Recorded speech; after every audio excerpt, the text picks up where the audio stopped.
Okay. Welcome to our podcast. My name is Keely Severson, and I am here with Eric Johnson and Alicia Swami, and together we are exposing mold. Today we are interviewing Ryan Sutter. Ryan, I have heard through the grapevine that you were once on The Bachelor, and I talked to my niece, and she informed me that you are in fact Bachelor royalty. Congratulations. I'm curious as to how Bachelor royalty ended up in mold sickness. And right before we started recording, you were kind of sharing your frustrations. So could you continue that conversation with how you were feeling frustrated in knowing how to navigate your illness and how you became sick and realized you were sick and what that journey has been like for you? Sure. Yeah, that's a lot. That's a lot to talk about. I'll try to cover all that stuff. First, let's debunk the rumor of Bachelor royalty. I don't know. I'm not sure that actually exists, but that is true. That was where I met my wife. We've been married 18 years now, so it's like another phase of life that I barely even remember exists. But yeah, that's was the formulation of my relationship and all of the really good things in my life years and years ago. And now without that support system, mostly from my wife, I think that navigating this process of chronic illness and mold exposure and stuff would be much more difficult. So I feel for all the people that are taking this on by themselves and the frustrations that they must be encountering without any kind of help, especially on the days where you just don't have a ton of energy to do stuff. So yeah, that was that. Definitely not any sort of royalty though. And so I guess working backwards, almost 2 years ago. Well, even so, it's funny how this happens. I started to feel pretty terrible about 2 years ago, and as I've gone through the past 2 years, I've started to notice things that may have been contributing to some of that prior to those 2 years. Smaller symptoms, little things that I just sort of wrote off as being tired or just general illness or PTSD at one point. So lots of different things that now may have all been all part of the same thing. So and that's kind of the mystery that I'll try to get back to as far as the frustrations go. But what happened with me was I work in the fire service, and we live up near Vail, Colorado, and I worked for the Vail Fire Department for 17 years. And I started getting sort of weird symptoms there of like lightheadedness and just general not feeling well, and figured that maybe it was time for me to get out of that profession. So I did. I retired from the fire service and went and started building houses. Um, and then decided that my purpose lied more in emergency service and not in building houses. So I started to work my way back into emergency service, having spent some time figuring out ways to reduce stress in my life. I think that stress plays a large role in a lot of different things in it, and I think that was what was sort of causing a lot of my symptoms when I was at Vail Fire. So long story short, I applied for the Denver Fire Department, was accepted there, and almost 2 years ago to the day today, started into an 18-week fire academy. I was 45 at the time, so not the ideal age to be starting over in that kind of an environment. And so as I worked my way through that, my ability to recover, I guess, at my age isn't quite as good. So my body was getting more and more tired. COVID happened. I got COVID. That weakened my immune system. And we got to the last 8 weeks of the fire academy, where we do what are called burn days twice a week, which is where you light sort of these burn buildings on fire, and you practice all these exercises. But a lot of times we put drywall in there, and that gets wet, and it's not cleaned out well. Because of COVID, there was a shortage of N95 masks, which we would normally wear cleaning those buildings out after we're done with them. We didn't have those masks, and so we didn't have a lot of respiratory protection going into those sort of dirty environments. And I started to feel like I always had, like kind of like I had the flu, but like a lot, and it would kind of come and go. I just sort of wrote it off as maybe lingering effects of COVID, fatigue. Like you can find a million different, um, I guess, potential causes that you can come up with in your mind to figure all that stuff out. So I ended up, graduating from the academy and thinking that will help solve the problem. I'll get more rest, and then I'll gradually start feeling better.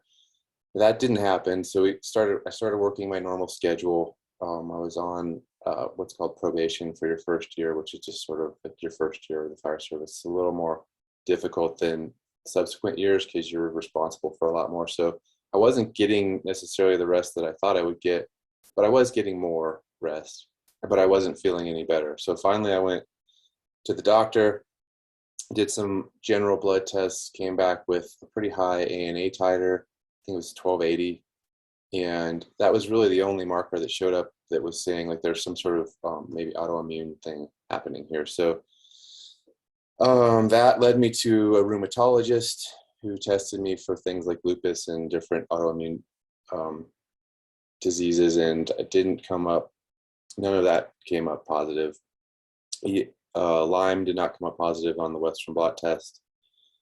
And so this doctor wanted to put me on just random medication to see, like he said we would try one thing and see if that worked, and if that didn't work we would try another thing, and on and on. And I didn't want to do that.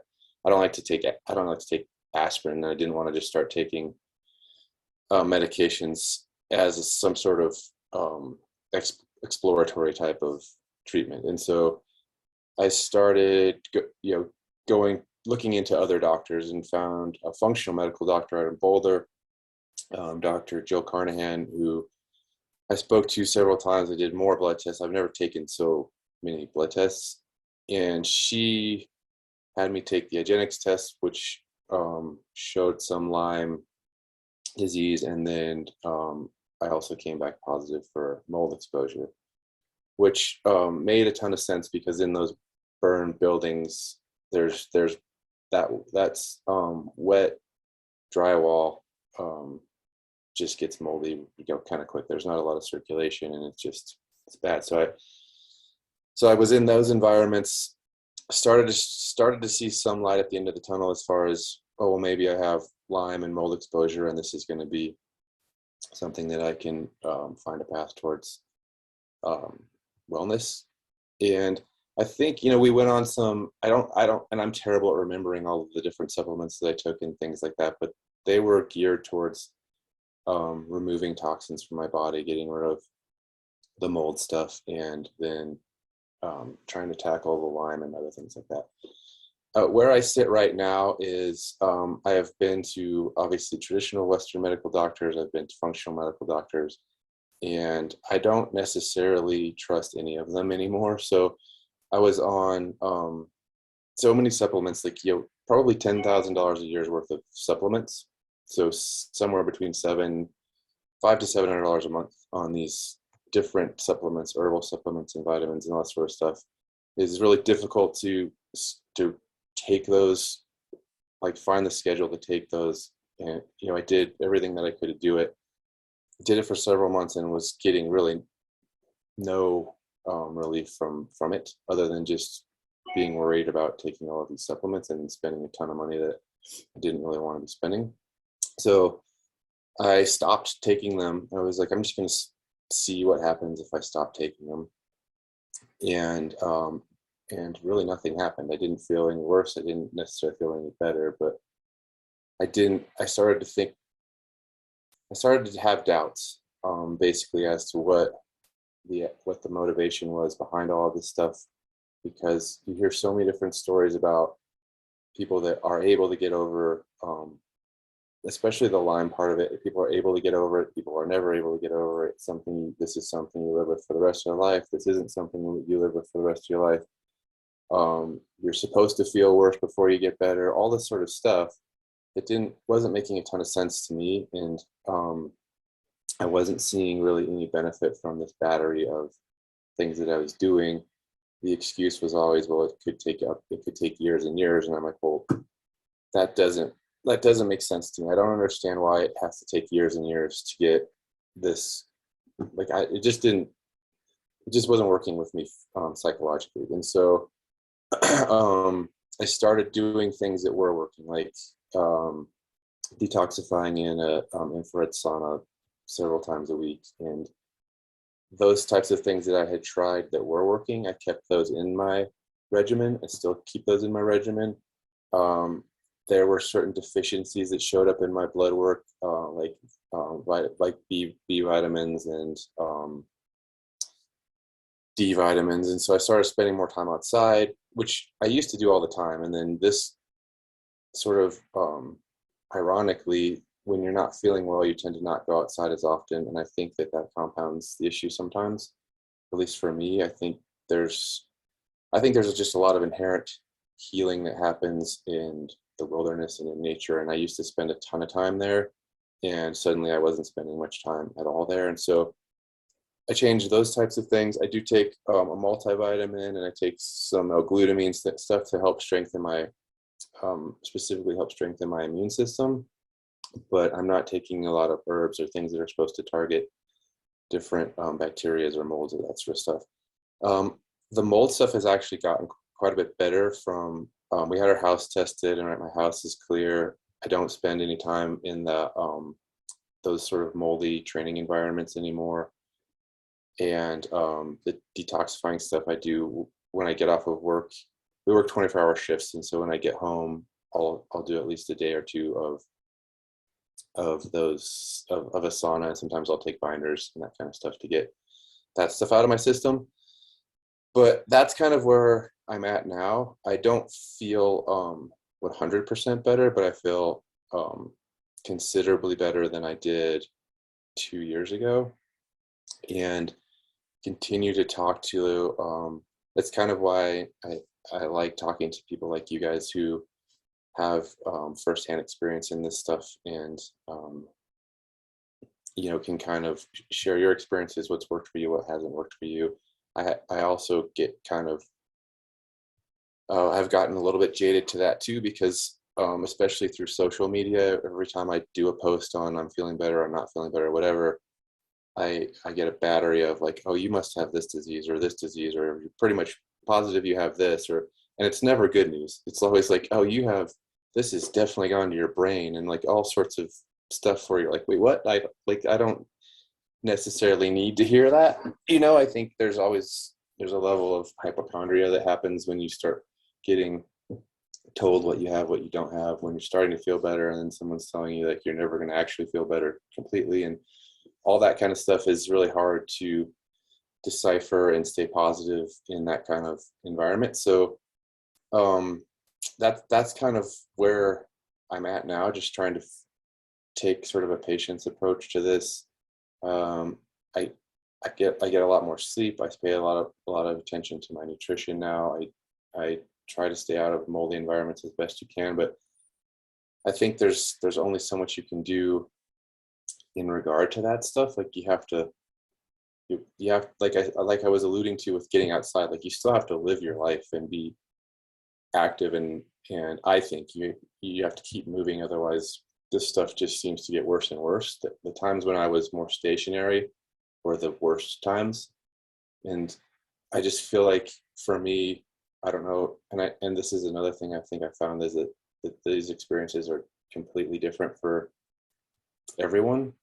So you're kind of fighting your own battle, and like I may talk to you and you may have something that worked perfectly for you, and I try it to the T and it just doesn't work for me, and there's been a lot of that type of stuff too. So anyway, I kind of am rambling now. There's just been a lot of things that I've felt good about, a lot of successes I've felt like that I've had, and then there's been a lot of frustrations and a lot of failures, and a lot of just finding that I don't necessarily trust a lot of people that are in this world trying to tell you how you can get better, and I don't feel like they necessarily want you to get totally better sometimes. So anyway, that might just be my jaded, frustrated part of me coming out. But for the most part, I'm able to, like, I go to work whenever I need to go to work. I'm able to spend time with my family. I don't feel like I have a terribly compromised lifestyle. I just I've had to make some adjustments in order to try to stay at a baseline level where I can at least maintain that. What residual symptoms do you still have that you feel affect your quality of life the most? So most of my symptoms seem to be like from my shoulders or neck up. So I have like a ton of really weird neck type pain things. I get, so it's hard to say sore throats because it's almost like the outside of my throat gets sore, headaches and earaches and stuff like that. I'll get, every now and then I'll get like a feeling of general malaise or just heavy fatigue. But I used to get fatigued to the point where, and I'm sure you guys know this, where like I'll be thirsty and it will take an extraordinary psychological effort for me to convince myself to get up and get a glass of water because I'm just so tired. And it's almost like a paralyzing fatigue. I don't get that so much anymore, but I do get a lot of that sort of head and neck stuff, sinus stuff. I'll get the like joint pain and stuff that I used to get a little more of has gone away for the most part, but I'll still get some stuff in like my hands from time to time. But generally my symptoms have reduced in that regard. Curiously, have you ever suffered a head or neck injury previously? I have, yeah. I've had several concussions and I've actually broken my not like I say I've broken my neck. It sounds much worse than it actually is, but I can't remember the name of the little like hooks on the back that kind of hold your vertebrae together. But Yeah, I've the broken foramen. Yeah. Yeah. So I've had a lot of injuries. Oh, and that was another thing that compounded some of this was I had an accident at work. I had to have my knee replaced and my ankle reconstructed, all within this last 6 months. And so that didn't help with things because I was putting my body under another level of stress and need to heal, as well as all the different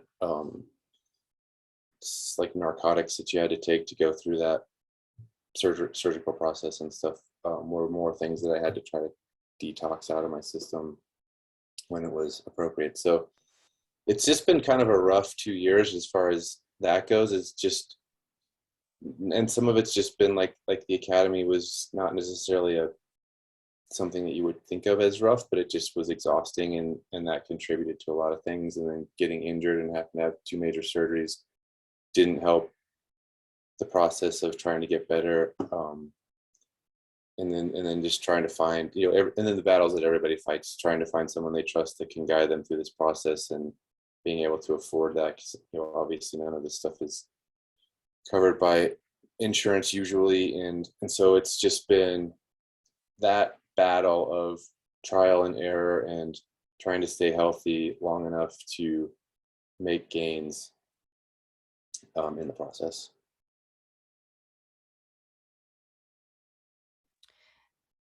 Did you want to say something, Keely? You wanted to go to ask him a few things. I was just going to share with him that that's a pattern that I've observed with head injuries. Residual symptoms can kind of linger in an area that's already endured some trauma. Mm-hmm. And also, these symptoms in general aren't necessarily one size fits all. I mean, I heard you just listening to you talk, I heard you speak about the frustration with, your treatment protocol, and it wasn't the miracle fix that you thought. And then questioning the intention of the providers who are kind of just offering these protocols. Like, what's the intention here? Mm-hmm. you know, because when everyone, if everyone has been, let's say 10 people are sick from mold and they all have different symptom presentations, well, they're throwing the same protocol kind of at everyone, Right. you know. I'm curious, has any other doctor or provider ever asked you about a previous head injury in relation to your symptoms? No, I don't think so. No, they've talked about other injuries in as far as and the doctor that I was seeing knew about my knee and ankle surgeries because she was consulting me through that Did you process think that all there was happened there. any sort of the anesthesia that maybe kind of worsened your symptoms, or did you not have like a downward trend after just the normal recovery of what you'd expect from that surgery?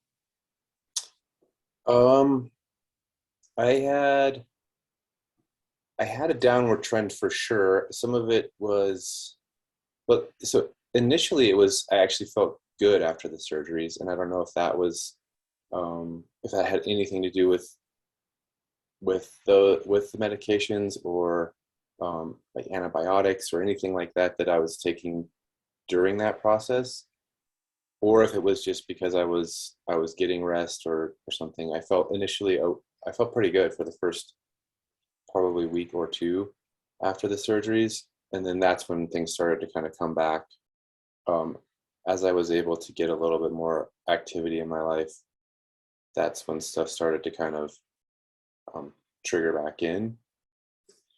And then, but, and that was probably several months of that. But as I started to climb out of that and start to get over the tipping point of those surgical recoveries, then I've been able to, like I said, I've been able to get outside more. I've been able to have some sort of meaningful, purposeful activity in my life, and that has started to help. So it has been a little bit of a roller coaster throughout that process.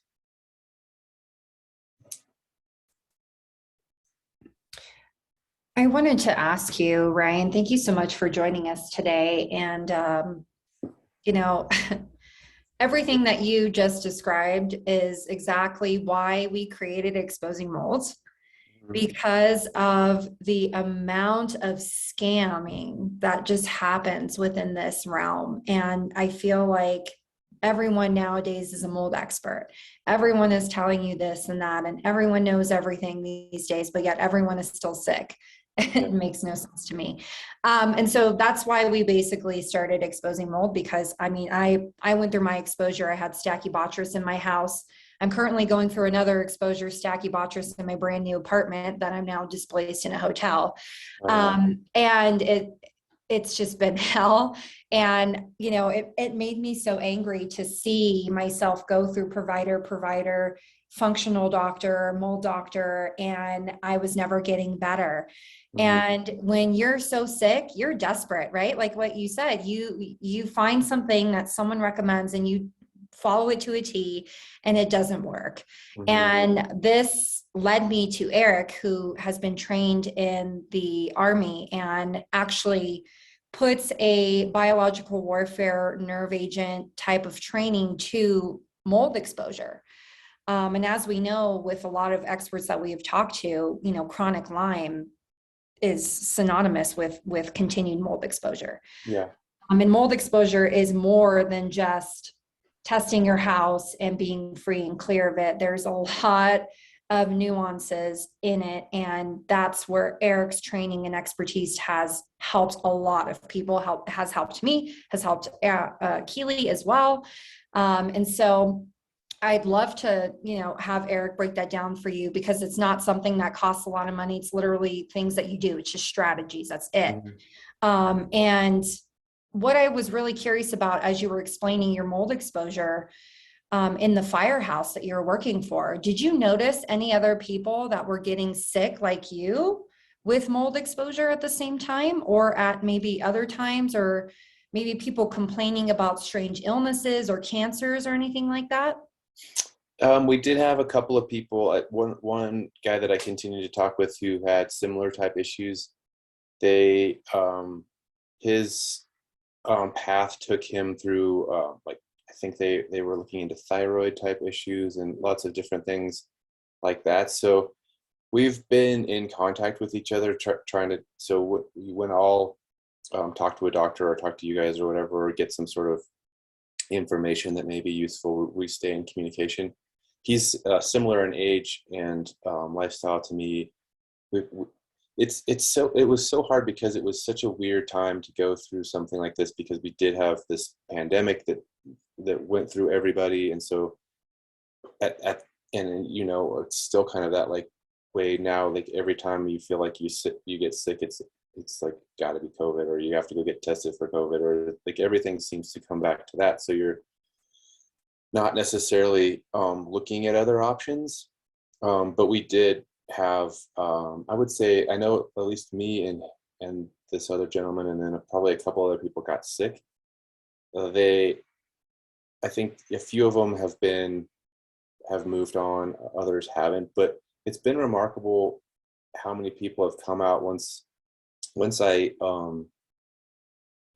sort of made it public that I had gotten this Lyme diagnosis and mold diagnosis. A bunch of people at Denver Fire have reached out to say they have a similar thing. And it's not something that these guys and girls talk a lot about, because you don't necessarily want to show chinks in your armor necessarily in that profession, so that people don't think that you're going to have some sort of weakness, or that you're putting their life in jeopardy because you have this kind of disease that no one understands. And that's the other thing, is people hear Lyme disease, or not so much mold. I think mold just kind of hides under, it's not quite as prevalent in discussion as Lyme. So when if you say I was exposed to mold, people are like, I don't like, so, you know, like that, what does that mean? Did you ate a piece of bread that had mold on it, or there was cheese or something? Like it's not well understood that it's an environmental exposure. And then you say Lyme, and people are like, oh, I knew somebody with Lyme disease and he, you know, couldn't do anything, or, you know, it got to his, like, it's like these horror stories. And so it's really hard for people who aren't going through it, or who haven't been educated at all in it, to understand necessarily what you're doing, because I'm still showing up to work on time, and I'm still doing everything that I'm supposed to do. And so the perception is that maybe it's not that big of a deal, when there's no, it's really difficult, I find, to explain how these chronic illnesses or exposures make you feel. It's, you know, even when you asked me, you know, what my symptoms are, I think that's the most seemingly easy question to answer and most difficult question to answer. So like if I'm responding to you on a 911 call, I'm going to come in and I'm going to ask you, what's your pain feel like on a scale of 1 to 10? What does it feel like? Does it, what kind of quality of pain is it? Is it radiating? Is it burning? Is it that? And I have a really hard time putting the way that I feel into that type of a description, because there's no 1 to 10. Like this isn't a 4 on the pain scale. And is it radiating? Well, sometimes I get sharp pain, sometimes I get burning pain, sometimes it's just a general achiness. And the way that I've described it when it's at its worst is, if you could imagine running the New York Marathon. So you just ran 26 miles and you crossed the finish line, and instead of them giving you a participation medal, they gave you a shot of the flu. And then you woke up the next day having just run a marathon and been given the flu. That's how it feels sometimes, but it's really hard to explain that in words that people kind of get. And so that challenge has just been something that I've had a hard time with. And I honestly don't even remember what the original question was that I'm trying to answer here, but that's been sort of the challenge with me is, you know, that there have been a lot of people that have popped up that understand what I'm going through, but they're usually the people that are also going through it. It's hard to convey how you feel to people that really have no idea what you're confronting. That's amazing that your wording, you just chose exactly the precise wording that was used in the original chronic fatigue syndrome outbreak. That is word for word how people described it. like I had just run a marathon and I'm not recovering from it. Yeah. It's astonishing. In fact, the term chronic fatigue, if you think about it, chronic means perpetual. It's, ongoing. Right. Fatigue is the pleasant sensation you had after doing some kind of exertion where you rest and you feel better. And fatigue is a very transient thing. So having the two words together, chronic and fatigue, made no sense. Right. So at the time, we put those words together to describe how we felt like we had run a marathon, except it wasn't going away.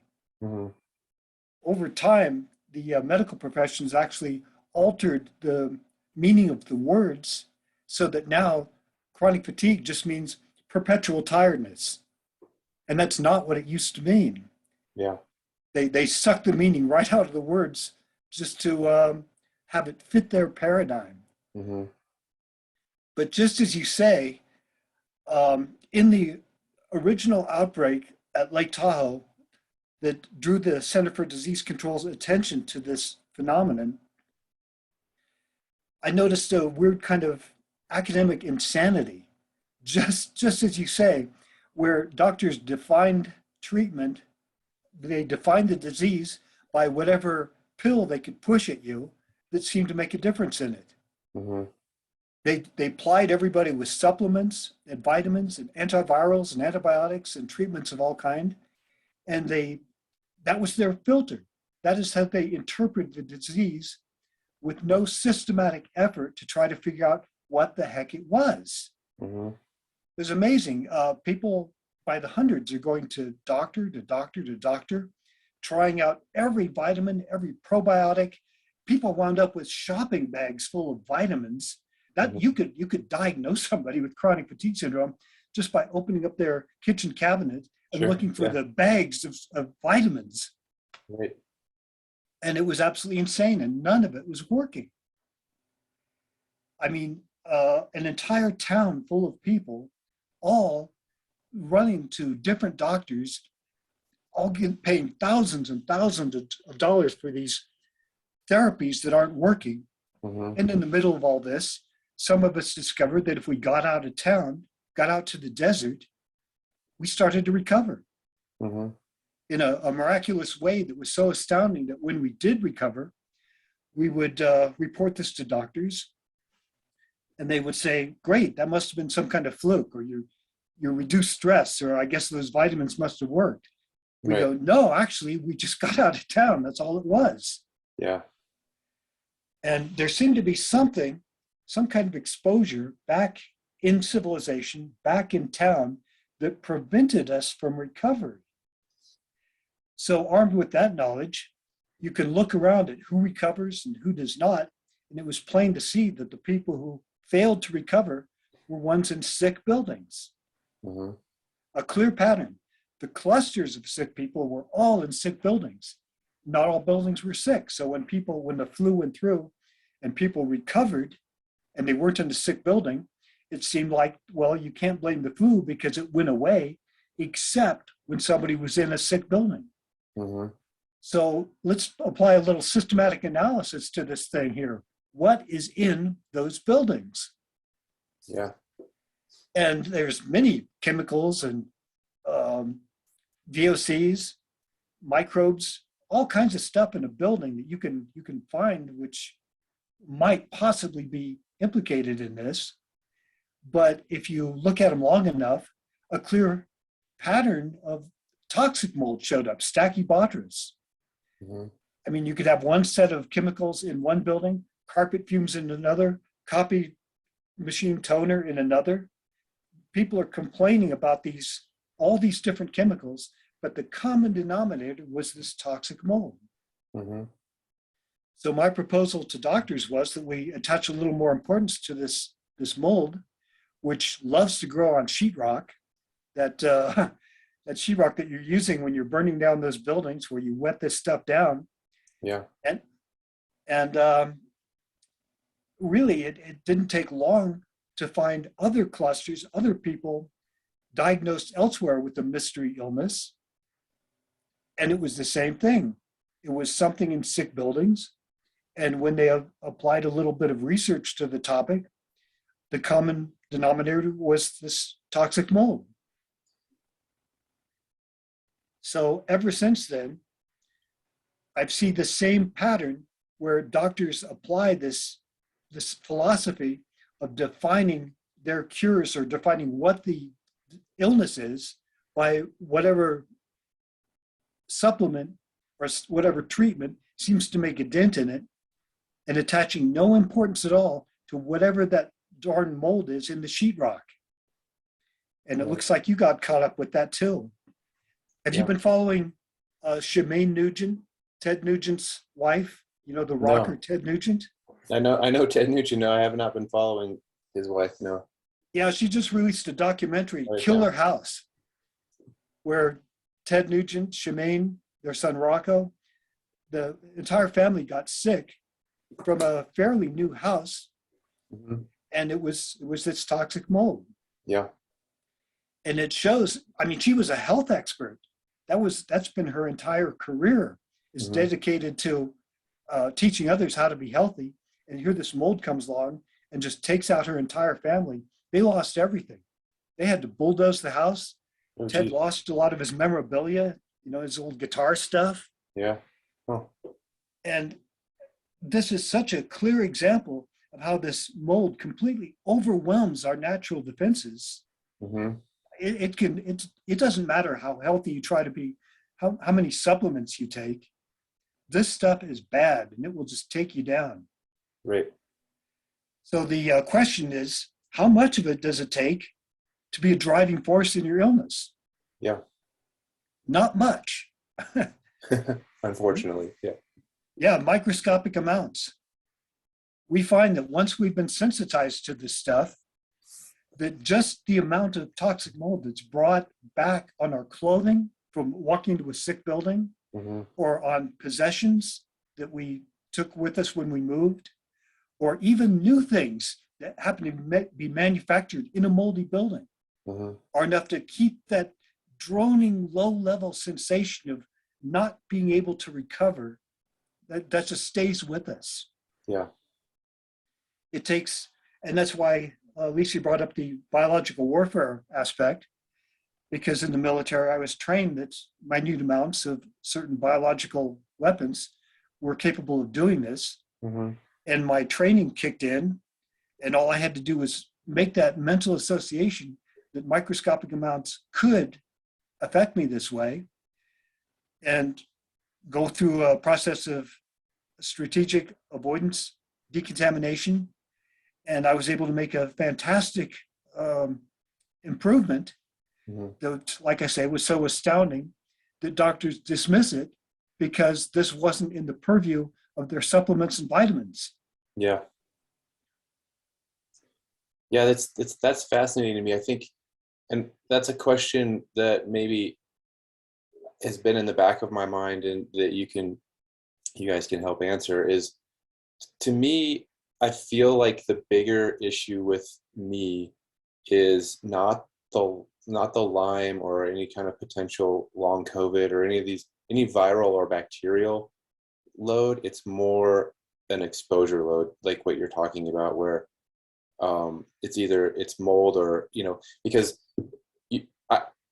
I hear the same things that you do, where it's like, oh, well, you also have to get rid of electromagnetic things, and like all of this stuff that we're exposed to as human beings in the world now, chemicals, mold, radiation, and electricity, and all these sorts of things are all like firing bullets into our immune system and weakening our immune system. And you have to get rid of all of it. And I can't, like, that's impossible. And so that's the hard part that's what I'm struggling with, is I honestly think that I think that biologically our immune systems are meant to be fairly robust, and that they can generally fight back most exposures to things like bacteria and viruses and that sort of stuff. When our immune systems are getting compromised, repeatedly compromised, like what you're talking about with mold exposure, or once we've been sensitized to it, and it's taking less and less of that to really batter our immune systems, well, then they're not able to do what they're intended to do as far as the fighting back these different bacteria and viruses, and that maybe compounds the issue. But I'm trying to do what my sort of philosophy is I'm just trying to rebuild my foundation to the point where it can start to not be as impacted by what I don't want to get a cold every single time that my daughter gets a cold. Like, I don't want to be, every time I'm exposed to something, I feel like I can't fight it off. And so that's where I'm struggling, is how do I get myself back to where I apparently was for 45 years of my life, where I it's the same job. I've always done this same job. I've always had the same lifestyle. I've always done all the same stuff. And then in 2 years, I've gone from feeling about as good as I've ever felt in my life to feeling about as bad as I've ever felt in my life.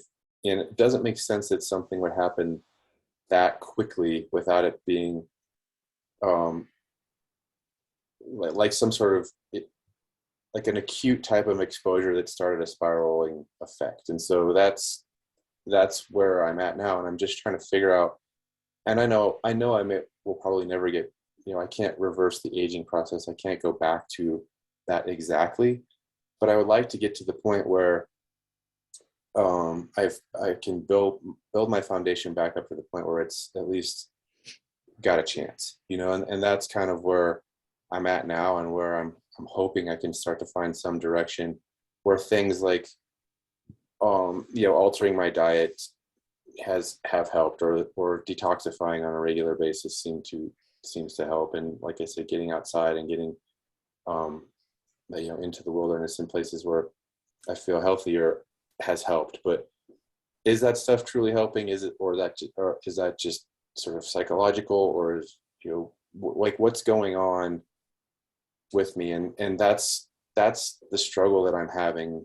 Like you said, it's you can go to lots of different places where people want to hook you up to IVs and do all this sort of stuff that they say, despite the expense, is, I've been told a million times, well, don't look at it as an expense, it's an investment in your health. And I'm like, well, no, this isn't, to me, this is an investment in my doctor's lifestyle rather than in my health, because that is so much money, and like thousands and thousands of dollars we're talking about, tens of thousands of dollars in some cases. And I just can't believe that that's the way out of this. And so I've always been someone that has believed in sort of the power of yourself, and that like there's millions of years of evolution in our bodies that have fought off things over time. Like, there's got to be some way to tap back into that, to rebuild some of that system and put the force field back up, so that we're not constantly being battered back down. Or maybe I'm delusional and that's not possible, but that's what I'd like to hope, is that there's some way that I can, through diligence, build myself back to the point where I'm not susceptible to every little thing that I come across. Ryan, I think that this is where some of the biological biowarfare training that Alicia mentioned that Eric has comes into play. Mm-hmm. And we can maybe broach the topic here and maybe even talk about it more privately after the recording. But when people have become sensitized to the point that their immune systems are so weak that every little bacteria and virus and exposure kind of tanks them, as you've just described, minute amounts of residual contamination can keep a person in a weaker state. Mm-hmm. I was also made extremely sick from mold, and just being, this is going to sound crazy to you. It's going to sound crazy to anyone who hears this. My mom worked in a moldy building for 18 years, and every time she would get into her car after work, she would drive 10 minutes home and 10 minutes back to work and drive around in her car in her moldy clothes and her moldy hair. She has not worked in that office for over a year. I have mold reactions when I'm near her just because of the residual contamination on her clothing that she won't get rid of, and from her riding in her car. And Mhm. that is the level of residual contamination that can keep people who are extremely sensitive, like us four, sick. Mhm. And maybe this can open the door to allowing us to have that conversation, because I feel like your intuition is spot on. It's a residual exposure of some sort. Mhm. You know, so isolating those areas. And if you have any questions on the detailed science side, Eric is our go-to educator on that. Yeah, no, I think so. The problem I have is like I can't control every environment that I go into as far as just professionally. I have to go where I have to go, and so I I don't know that I can completely avoid exposure for the rest of my life without completely changing up my career, and that just really isn't an option at this point, at least for me. I just started this career back over, and I love what I do, and there's a lot of value, I think, in having purposeful work and a meaningful existence. And so if I were to do that, I'm not sure it would make me maybe I would feel healthier, but I certainly wouldn't feel happier. And so that isn't something I want to do. So um, I, I, I that's why I think that things like being able to find ways to detoxify to some degree are important to me, where even if I can't get to 100%, at least I can stay at 80% or something, where I am functioning well without feeling like right now, like I have like the sort of neck symptom stuff, and I have these like sort of earache type things, but when I'm at home, that stuff sort of subsides. And then when I go back to work, depending on the environment, sometimes it comes back, sometimes it doesn't. So But do you feel like work is the source of your continued exposure? That's what I feel like I'm hearing you saying? that's my suspicion, because we go into a lot of people's houses, and a lot of really unhealthy people's houses. Um, I'm, I deal with a lot of really unhealthy people, period. I don't think the firehouse itself is the exposure. I think it's the environments that we go into during the course of the shift that are where I potentially may or may not be getting exposed. And because there are days where I go to work and I don't feel anything, and then there are days when I go to work and I do. And so if kind of what you guys are saying, in that even a sort of micro level exposure can trigger these types of things, then that would make sense, that when I was exposed to whatever level of exposure I'm getting at work, it's triggering these symptoms. And then when I'm able to leave that environment and come back to a healthier environment, it sort of alleviates itself. And so it's if unfortunately I have to deal with that level of fluctuation for a while, that's a functional level of fluctuation that I can deal with. But it would honestly help to know that, to just say, all right, here's the deal. Like, if you want to stay in this profession, then you're just going to have to live with this. It's probably not going to kill you, but you're never going to feel 100% great while you're at work. And then I can schedule. What I've tried to do is schedule my shifts so that I'll work a couple of days in a row at the firehouse, and then, like right now, I have a week off, and then I'll go back to work for a couple of days and have 5 days off. And every now and then I'll have to go like for a day and just have a couple of days off and do the normal schedule.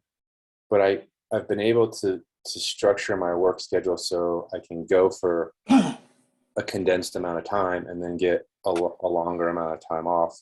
At the end of that longer amount of time off, I generally feel pretty good. And then maybe I have to go back in, re-enter into that environment a little bit, and sacrifice some of that good feeling. But just like an honest answer to that would be sort of therapeutic, to just be like, all right, here's like, this is the reality of the situation. You've chosen a profession where you're exposed to things that you're now sensitive to, and that you're just going to have to either deal with that or change your profession, and then I can make an educated decision. But no one that I've talked to thus far has really given me any kind of honest answer in that regard. It's just been sort of, we're either going to be able to cure you or we're not going to be able to cure you, and that's just kind of how it goes. And so that's where I'm sitting right now. This is why Shemaine Nugent's story is so fantastic, because it explains so many things. First of all, this idea that doctors have that they're going to keep throwing supplements and vitamins at you to build up your immune system, that doesn't apply to somebody like her. She's a nutrition and health expert in the absolute best of health. So forget it. Throw all that garbage away. That is not the problem. And you see that over and over again. Mm-hmm. The people who recovered are people who did superior avoidance, not those who did all the supplements. And the other part of her story is that she built another house and started having problems in her new house. But thanks to her hypersensitivity, she was able to point directly at the source and address this. So this also tells you it's not mold in general. This isn't everywhere. It's very specific types of mold. It's only in a few locations. And as long as you can step away from it, and sometimes that means just getting away a couple feet, you can make a huge difference, avoid nearly all of your exposure, plus combine that with the concept that this stuff does get all over you, get in your hair, get on your clothes, get on your possessions. Then armed with that knowledge, you know that you can keep this stuff out of your sleep zone, out of your house, decontaminate before you go home. Make sure that your bedroom is your safe zone, where nothing from the outside world carries this substance back in, so you get good restorative sleep. Yep. And that's where we make our improvements. Yeah. That's been something I do. I mean, I bring clean clothes to work every morning. They're in a separate backpack, basically a separate bag. I shower before I leave work every day. And we have filters and stuff all over our house. We've had our house tested, and it seems to be clear. So in that regard, I am trying to do whatever I can. I don't know if it helps to wear like an N95 mask into some of these environments that I go into when we're not on supplemental air, like in an actual fire type of environment. But things like that are obviously possible. And we have become, just because of everything that I've gone through, we've become pretty self-aware and diligent about trying not to introduce things as best we can. We live in a fairly arid climate, so we're lucky in that regard, where it's pretty dry to the point where it's almost annoyingly dry, because your hands and things crack, and we deal with that sort of stuff, or my wife especially deals with that because she's more of a fan of humidity. But so we are doing what we can, and like I said, I do tend to recover at home, so that is at least encouraging. I'm not getting worse when I'm coming home, so I feel like that's one check in the positive column.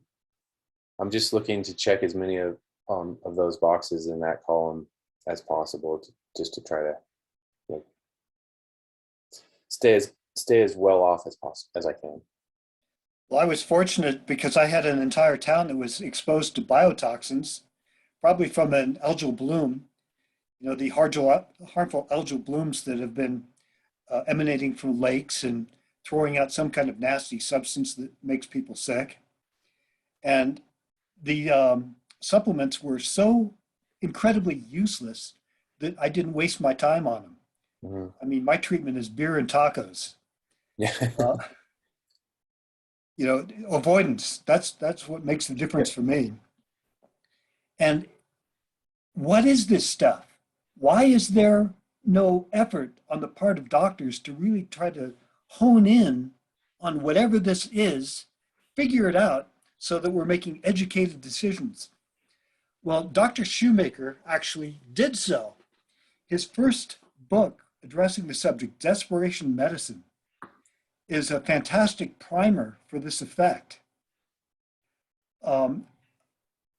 he described a hysteria outbreak, fish getting sick in the Chesapeake and on the Pocomoke River, and people getting sick with what seemed to match sick building syndrome just from living next to the river. Mm-hmm. So he made the connection that these were a class of toxins that he calls ionophore toxins. These toxins lock into a certain part of the nervous system and disable basic neural function. And if you think of it that way, it explains a lot of the pressure at the base of the skull, the headaches, the immune dysfunction that is so deep that it's like your entire body has broken down. It's not some kind of peripheral thing. It's completely systemic. Mm-hmm. And his model, as outlined in Desperation Medicine, was of ciguatoxin, something that happens down in the Caribbean, a certain type of toxin that comes from bacteria that is absorbed by fish. And if you eat the big fish, which can store this toxin, the fatty tissues can actually affect your nervous system and mess you up for life. Mm-hmm. And the legend of the Caribbean is, don't eat the big fish, it's safe to eat the little ones. The little ones don't have the fat storage, so if they're exposed to this class of toxin, it'll kill them. So theoretically, if you have a live fish, it probably wasn't exposed and it's probably safe to eat. But the big ones, they store the toxins, so they can go along sick, and eating their flesh will make you sick. And it seems like the human body operates in that exact same way. We have the ability to store these toxins. If we can't deal with them right now, we can put them away for later. Mm-hmm. And that's why when we're in continued exposure, we store and store and store more of these toxins until finally we get to a point where we just can't handle it anymore and start to show these symptoms. Yeah. And this model of illness precisely fit what we were seeing. Supplements don't take care of it because all the binders, all the detox regimens, everything you take don't address something if it's stored in the tissue and not coming out. Yeah. You're just spinning your wheels. Mm-hmm. Whereas by getting out to the desert, getting clear of this toxin, something about the body feeling safe paved the way for the immune system to go, okay, I feel good here. I can let some of this stuff go. And out in the desert, we would actually start to feel an increased ability to sense these toxins. And we interpret this as intensification reaction. The body is releasing these, it floods our blood and our intestines. So now we're starting to feel more symptoms, except it does this in a controlled fashion where we can pass these things out. And when we go back to town, go back to do re-exposure, we've got a little more endurance, a little more tolerance for whatever this substance is. So that's been the strategy, is not so much to try to strengthen the immune system, because that's not the problem. Mm-hmm. It is to concentrate on avoidance and get on the top side of the power curve to where their body feels safe to detox, let this stuff go so that we've got more endurance and more sensitivity so we can decide what to do with this when we come into re-exposure. And that seems to be what you described, where the sauna helps, because sweating really is a wonderful way to help get these things out of our body. Yeah, I actually love that you just said that, because we started going to the desert unintentionally, really just for the fun of it. A few years ago, we started going camping and stuff, in the sort of Utah, Arizona area, and I always felt better there. And it was interesting what you said about initially not feeling better, because that always happened too. Was we would go and I would initially kind of feel these symptoms coming on, and my son and I would go mountain biking and stuff, and gradually feel better, but whereas by the end of the trip, I was feeling pretty good. And I don't remember, honestly, don't remember if that translated into longer periods of feeling good when we got back or not. But things like that I've started to reincorporate into life, because we don't live, like I said, we don't live in the desert. We do live in an arid climate, but we're not far from Western Colorado, which is the desert essentially, or Eastern Utah. And we've started to go there a lot more often. And I do feel like, I thought it was just sort of almost like a Native American type of healing component of that, just part of the country or something. Like maybe it was in the rocks or whatever. There's vortexes in Sedona and all that sort of stuff.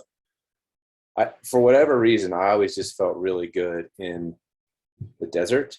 And maybe that's part of it is it was completely removing me from these little exposures that were preventing me from feeling that well before. So now I have even more excuse to spend more time in the desert, which is something that I like to do anyway. So that's good news in my mind, is being able to go do spend some more time out there and continuing. And another thing that I noticed was even in the fire academy, I used to always be sweating things, and I used to work out quite a bit more and sweat, and then I had kind of stopped because people said, mild to moderate exercise is what you need, don't overdo it. And then sort of on a whim, I started going back into these workouts where I did sweat a little more and I would feel better. So a lot of the advice I was getting, so it's in line with your supplement conversation, is a lot of the advice I was getting was not working in the reality of my life. And so that was the problem, was people were telling me don't work out. And I was like, but I feel better when I do. And people are telling me don't take all these supplements. And I was like, but I feel better when I don't. And so why, you're balancing the reality of what you feel with what people are telling you is necessary to get better. And that was driving me crazy. So what you're saying makes a ton of sense to me, is in line with what I was talking about, is I feel like there's just these exposures that are keeping me from getting better. And I just need to get that stuff out so that my body just can be itself. Yeah, according to Dr. Shoemaker, this class of molecules lock into the nerves in such a way that the electrical charge generated by oxidative radicals keeps them in place. In other words, you've always got a flow of electrons moving through your body, and the disease state is actually preventing these toxins from dissociating from where they're lodged into the receptors. Mm-hmm. So the key to improvement is to lower your exposure, lowering the inflammatory response, letting the body feel safe, to where this electrical charge, the balance shifts, and these things finally start to move out of their receptors and you can excrete them. And there's a huge rift in the Shoemaker world because a lot of his doctors, they don't understand this. And they take his class, and they do his certification, and they learn a little bit about the concept, and then it gets confusing and their patients don't like it. And so they revert right back to the same doctor model of selling anything and everything to their patients because that's profitable for them and that's what their patients want, but that's not what's helping. Yeah. So we've got about more than half of the Shoemaker doctors have left his practice, and even though they retain his certification and pretend that they're Shoemaker doctors, they are not practicing the actual application of his concepts. They're not adhering to the model. And the results that they're getting are more of addressing the secondary problems that come along with this illness, the dysbiosis, all the things that come along when you've been diseased for a while. Mm-hmm. They're helping with some of that stuff, but they're not getting at the root of the problem, the base value of what went wrong in the first place. Yeah. Yeah, I definitely see that. We actually have providers approaching us now because, providers are treating people that are literally on their deathbeds, but then when they send them home, kind of what you described earlier with the $25,000 2-week treatment, Yeah. yourself up to everything, each bot, all that. Yeah. They go back home and then they relapse as if they never were ever treated. And so Right. there's a missing component that providers are not understanding. And it's that residual contamination of these minute, tiny molecules. And, that was the only thing that saved me. I mean, I literally felt like I was on my deathbed. I was having heart attack like symptoms. I was going to the ER, going into the ambulance every single day. And I'm like, something has got to give. No one can help me out. I found Eric. Eric is not pushing miracle treatments or telling me I have to pay him $2,000 to $5,000 for his advice. He literally just said, control your contamination, follow these protocols, go out to the desert. That's literally what I did. And I'm still alive today. And I'm able to deal with subsequent exposures, like my current exposure in my brand new apartment with Stachybotrys. That's the difference between getting well and healing and staying sick and miserable is implementing those protocols, those strategies. I mean, it's a pain in the ass. It really is, but we have to do what we have to do in order to stay healthy, in order to feel well. And we see a lot of people in this illness who are drudging along. They're sick, but they're not, they're okay, right? But they keep allowing their bodies to be exposed to where they are debilitated and they can't walk, and they're having heart attack like symptoms, kind of like what Shemaine described.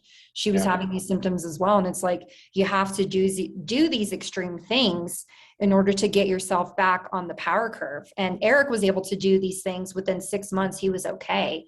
He went from being stuck in a tub, not able to walk, to, hiking Mount Whitney in 6 months. And so when you have that kind of experience, and Eric has been doing this for 35 years, and not only has he been helping others with these decontamination protocols and strategies, but he's also been pressuring doctors and researchers, Stanford, I mean, all of the best of the best, CDC, NIH. And when you start to understand what's really going on behind this, it really pisses you off, because you're like, these people have known about Stachybotrys, these minute exposures, for such a long time. And there's so many people that are sick. They're losing everything. I mean, people are losing their spouses because spouses don't understand what the hell is wrong with their loved one. They think that they're crazy. Right. This is not right. I mean, we were on a phone call with the EPA and the CDC, and I literally asked them, what are you guys going to do about the toxic mold problem that is running rampant in this country? And they say, oh, well, it's a non-issue. We don't, there's not enough evidence. And when you understand like the malfeasance behind this, that's what really supercharged me to like, all right, I'm going to get well, and I'm going to fight for people like us who are losing everything to help them and really find solutions. And that's what Eric and Keely are doing as well. And that's why we built Exposing Mold. We're not here trying to peddle push these magical treatments. We're literally just providing information. At the end of the day, it's like information that you can have that is either going to determine whether you stay sick or whether you are able to actually allow your body to heal. And it's pretty crazy at the end of the day. And then you just get, I think when I look back at everything and all the money I wasted, I'm just like, wow, this is insane. Like, these people act like they were going to help me, and I put so much faith in them, but there's an ulterior motive, and it's so disgusting. And we're really trying to pare through that. And also, at this point, researchers aren't on our side. We're going to start doing our own research. The hell with them. Eric knows what we need to do. We're just going to do it. And so we're hoping to maybe build some, I don't know, not awareness, because everyone's been trying to build awareness for this for the past 35 years. And I think everyone is fully aware of the toxic mold issue at this point, but maybe really cut through the bullshit and really try to figure out a solution for people to get well, because we're just tired of seeing people go through what we went through. And we all know what we went through. And I wouldn't wish it on my worst enemy, honestly. I really wouldn't. No, me neither. Well, the good news about this whole thing is if you have a really, really clear idea of what you're trying to avoid, you can become extremely good at it and put on an appearance of a really normal appearing life. Yeah. Yeah, I think so. And I don't think I've been to the depths that like you guys have. And so I'm fortunate there. And like I said, I'm still functioning well, I mean, I can still do a lot of the things that I want to do. I just don't feel great all the time doing it. And so it certainly could be a lot worse, I think, for me. And so I'm grateful for some of that, but not satisfied with it. And so I think I appreciate your guys's candor and conversation. And it's actually, a lot of it's been in line with what I think inherently believed anyways. And then, but you've expanded that for me quite a bit, and confirmed a lot of the things that I was suspecting anyways. And so thank you for that time. I have to kind of get going here, but happy to continue the conversation, and would love to hear any suggestions you guys might have for me personally.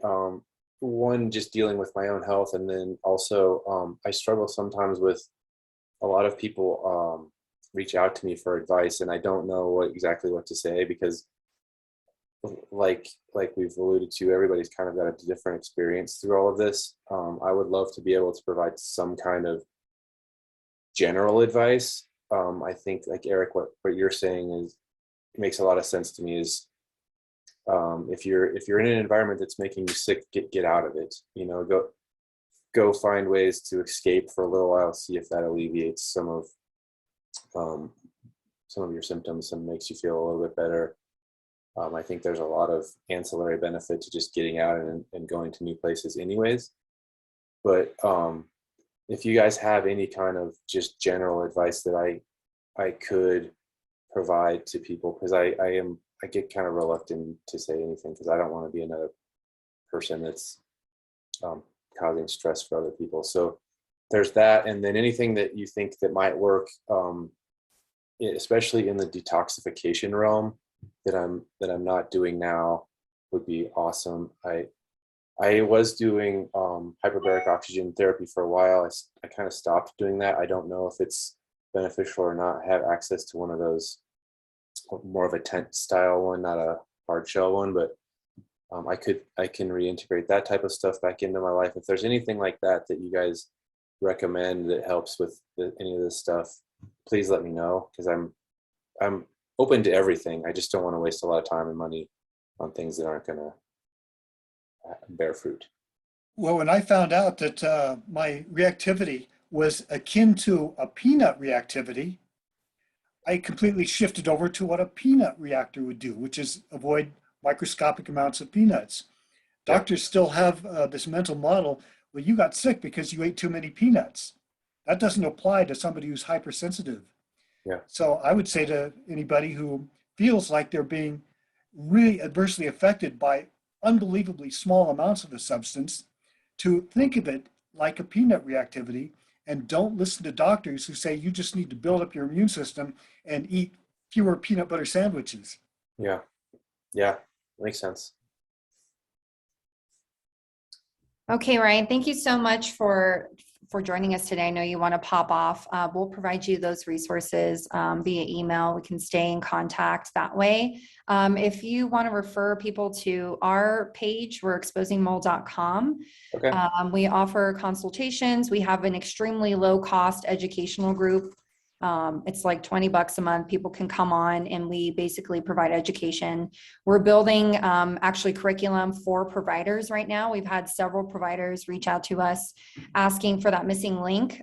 And so that's going to be a lot more detailed that we will also provide to patients who really want to figure out, their hypersensitivity and how to navigate it, because it is the minutia in the details is very, very taxing. But once again, kind of like what Eric said, once you build your senses, you start navigating your life according to your senses, you start controlling contamination, you can live a normal life. It's just trusting yourself and also being hyper aware of your belongings. If you were feeling bad in a bad building, don't bring those clothes that you were exposed to into your home.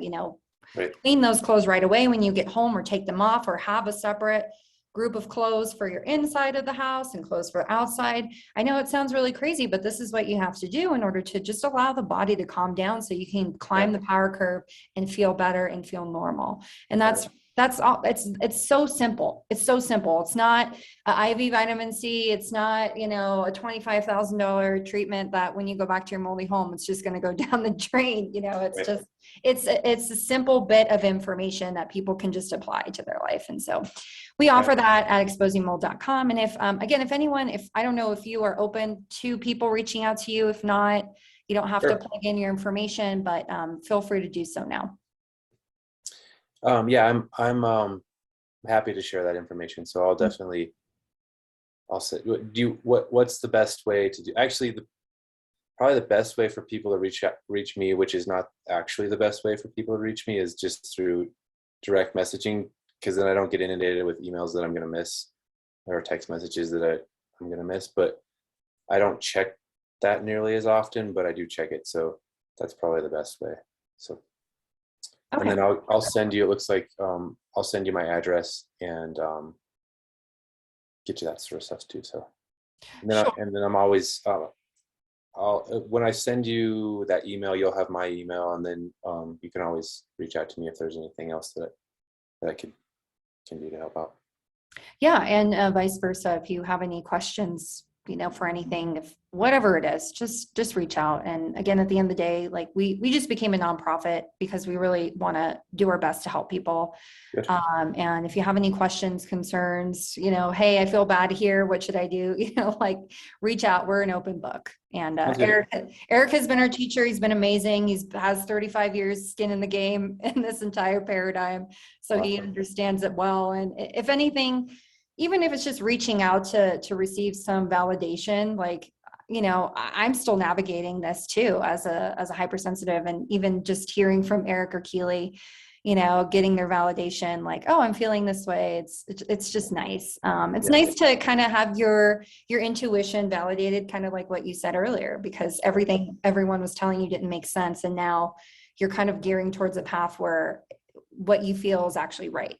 Yeah. And that's what we teach. Always trust your senses first and foremost. Perfect. Well, thank you guys. Yeah. Thank you, Ryan.